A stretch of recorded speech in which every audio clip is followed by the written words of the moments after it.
আসসালামু আলাইকুম রহমতুল্লাহি ওয়া বারাকাতুহু। আজকে আপনাদের সামনে আরেকটি নতুন ভিডিও নিয়ে আসলাম। আজকের ভিডিওটি হলো আকিব ইসলামিক টিভি চ্যানেলের একটি নতুন ভিডিও। তো ভিডিওটি আমার কাছে অনেক ভালো লেগেছে, আশা করি আপনাদের কাছে অনেক ভালো লাগবে। চলুন তাহলে বেশি কথা না বলে ভিডিওটি শুরু করা যাক।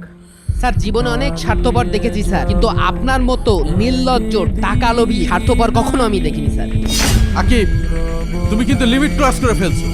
আমি ম্যানেজারকে বলে তোমার চাকরি ছাঁটাই করে দেবো। স্যার, আপনি আমাদের পরবর্তী ভবিষ্যৎ প্রজন্মের মাদের ধ্বংস করছেন। স্যার স্যার ইমার্জেন্সিতে একটা রোগী অপেক্ষা করছে স্যার, আপনি জাস্ট একটু সার্টিফাইডটা দিয়ে দেন স্যার। এটা কিসের সার্টিফিকেট? স্যার, একটা রোগীর নর্মালি ডেলিভারি হবে, তাই আপনার একটু সিগনেচারটা লাগবে স্যার।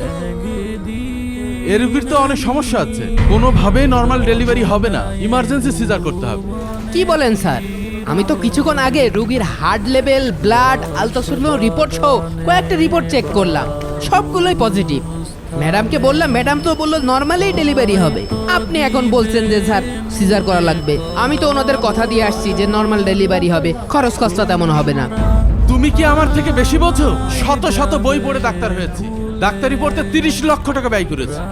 আর তুমি সামান্য একজন ওয়ার্ড বয় হয়ে আমাকে সাজেস্ট করো কাকে সিজার করতে হবে আর কাকে করতে হবে না? স্টুপিড কোথাকার। কিন্তু স্যার, গত পরশুদিন আপনি তো একটা রোগীর নর্মাল ডেলিভারি করলেন, সেটার অবস্থা তো আরো খারাপ ছিল। কই, তখন তো সিজার করা লাগলো না। সেটা কে ছিল তুমি জানো? 201। ও স্যার, রোজিনা ম্যাম বলছিল এই রোগীর অবস্থা নাকি খুব খারাপ, নর্মাল ডেলিভারি করা কোনোভাবেই সম্ভব না। না না, টেনশন নিও না, এ রোগীর নর্মাল ডেলিভারি হবে। কিন্তু স্যার, এই রোগীর তো দুইটা সমস্যা রয়েছে। এক স্যার, প্রয়োজনের তুলনায় বাচ্চা অনেক বড় হয়ে গিয়েছে। আর 2 নম্বরটা হচ্ছে স্যার, বাচ্চা হচ্ছে স্যার নারীর সাথে পেঁচায় রয়েছে। আর আপনি যদি নর্মালি ডেলিভারি করেন স্যার, ম্যাম বলছিল নাকি রিস্ক হয়ে যাবে। এই, তুমি কি জানো এই রোগীটা কে? উনি কে স্যার? ইনি তোমাদের ম্যাম। আর তুমি টেনশন নিও না, আমি সমস্ত রিপোর্টগুলো দেখেছি, এমনিতেই নর্মাল ডেলিভারি হবে। কিন্তু স্যার, আমার একটা প্রশ্ন, অন্য যেসব রোগী সিজার করতে চায় না, যারা নর্মালি ডেলিভারি করতে চায়, তাদেরকে তো আপনি বলেন প্রয়োজনের তুলনায় বাচ্চা অনেক বড় হয়ে গেছে, বাচ্চা নাড়িতে পেঁচায় গেছে, এগুলো কেন বলেন স্যার? শোনো আকিব, এটা প্রাইভেট হসপিটাল, এখান থেকে যদি আমরা ব্যবসা করে দিতে না পারি তাহলে আমার তোমার বেতন দেবে কোথা থেকে? স্যার, এটা আধুনিক যুগ, একটু পেট কেটে যদি ভালোভাবে বাচ্চাকে জন্ম দিতে পারি তাহলে কষ্ট করবে কেন? স্যার, তাই বলে নিজের এত বছরের সততাকে এইভাবে বিক্রি করে দেবেন? এত বেশি বোঝো না তো। যাও, সিস্টারদেরকে বলো স্যার ওটিতে ডাকছে। জি স্যার। স্যার, ইমার্জেন্সিতে যে রুগীটা রয়েছে সে কে জানেন? সে আমার আপন চাচাতো বোন স্যার। স্যার, আমার চাচা অনেক গরিব মানুষ স্যার, এখন যদি আপনি তাদেরকে সিজার করান, তারা স্যার টাকা দিতে পারবে না স্যার। দেখো আকিব, এটা হসপিটাল, এখানে স্বজন প্রীতি করা চলে না। হসপিটালের একটা নিয়ম আছে, আর আমাকে এই নিয়ম মেনেই কাজ করতে হয়। এই নিয়মের বাইরে যাওয়া আমার পক্ষে সম্ভব না।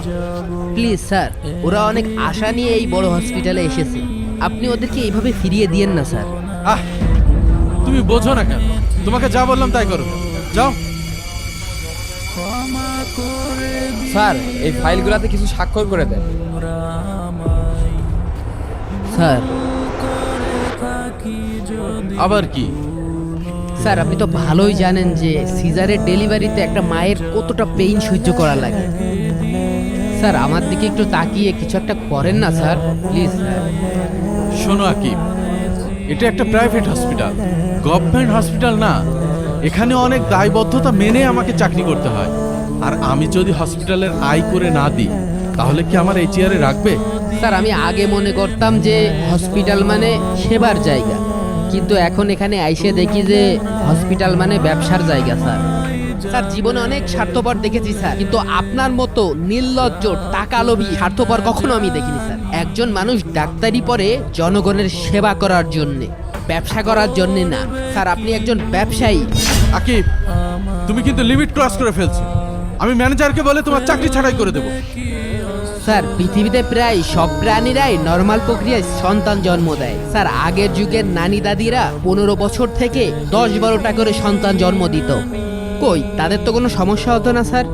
অথচ এখনকার নারীরা 1 থেকে 2টা বাচ্চা নিতে ভয় পায়, শুধুমাত্র আপনাদের মতো কিছু অসাধু ডাক্তারদের জন্য স্যার। আপনারা একজন রোগীকে সাময়িক ব্যথা থেকে নিরাময় দিতে গিয়ে তার কোমরে যে ইনজেকশনটা দেন, যার ফলে একজন নারী সারা জীবনের জন্য পঙ্গু হয়ে যায়। স্যার, আপনি আমাদের পরবর্তী ভবিষ্যৎ প্রজন্মের মাদের ধ্বংস করছেন। জানি না এই মহামারী থেকে আমরা কিভাবে মুক্তি পাব, তবুও প্রতিবাদ জানাতে চাই। শেয়ার করে দিন। তো আজকের ভিডিও এই পর্যন্ত। ভিডিও কেমন হলো অবশ্যই কমেন্ট করে জানাবেন, আর যদি ভালো লাগে তাহলে একটি লাইক দিয়ে আমার ইউটিউব চ্যানেলে সাবস্ক্রাইব করে দেবেন। ধন্যবাদ।